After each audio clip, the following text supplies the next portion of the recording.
Alors bonjour tout le monde. Je vous remercie d'avoir répondu à l'invitation pour cette conférence de presse et vous souhaite la bienvenue. Et sans plus tarder, je cède la parole à Monsieur Pablo Rodriguez.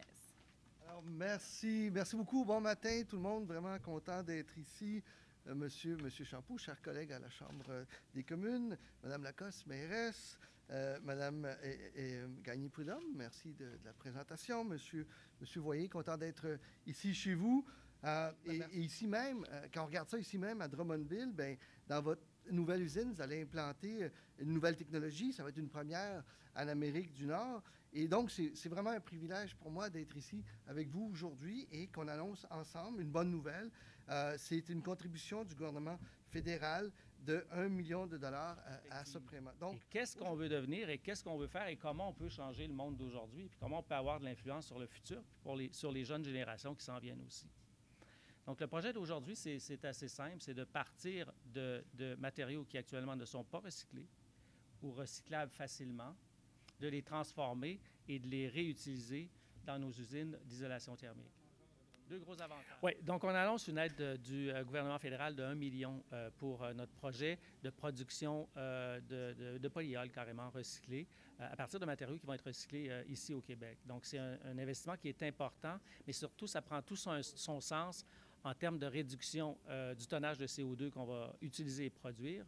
Et c'est en adéquation, vraiment, c'est un projet qui est hautement en adéquation avec l'environnement et avec les besoins qu'on a ici à nos usines. Oui. En fait, ce qu'on attire, je dis, ça n'a pas tant de valeur au niveau nombre d'emplois, c'est pas comme ça qu'il faut le considérer, mais c'est plutôt comme projet d'envergure pour démontrer aux gens qu'on peut travailler des projets qui sont environnementaux, et en adéquation avec l'économie. Tout ça, c'est pas un mythe, là, c'est vraiment une réalité. Donc, on peut bien travailler, bien faire les choses. Ça demande plus de réflexion, mais changer la donne en termes d'adéquation avec l'environnement et la réduction du tonnage de CO2 qu'on va générer dans nos usines. Oui, parce qu'à un moment donné, la situation de l'emploi ne va pas s'améliorer.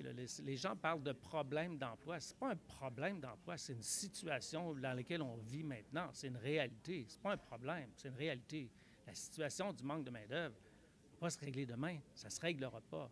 Donc, on doit arriver à optimiser ce qu'on fait. Et il y a plusieurs entreprises qui l'ont compris en réduisant le nombre d'effectifs, mais en générant quand même de la valeur et des dollars pour ton milieu. Donc, on crée de la valeur en générant, oui, des profits, et oui, des taxes, et oui, on réinvestit, comme vous le savez, dans notre milieu aussi, comme citoyen corporatif. Et c'est là où il faut voir la valeur des choses. La réalité, c'est ça. La population est vieillissante. Il y a de moins en moins de gens sur le marché. Il y en aura de moins en moins, dépendant des politiques immigratoires qu'on ne connaît pas. Mais il y aura de moins en moins de gens dans le marché. Et comment on fait pour demeurer manufacturier dans un contexte comme ça? Et c'est un contexte qui est un contexte mondial. Alors, c'est les questions qu'il faut se poser. La réalité n'est pas « Hourra, je crée 100 emplois ». Hourra, je vais générer de l'économie dans mon milieu, je vais avoir une usine qui va fonctionner et qui va amener plein d'autres choses.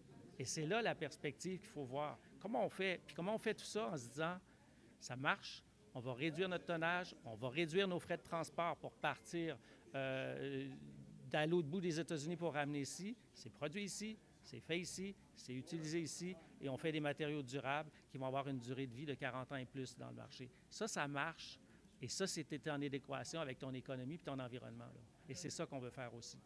Oui, effectivement, c'est un projet d'une trentaine de millions de dollars qu'on va faire ici à Drummondville et puis qui va commencer au printemps, puis on est vraiment contents de ça. Merci à vous.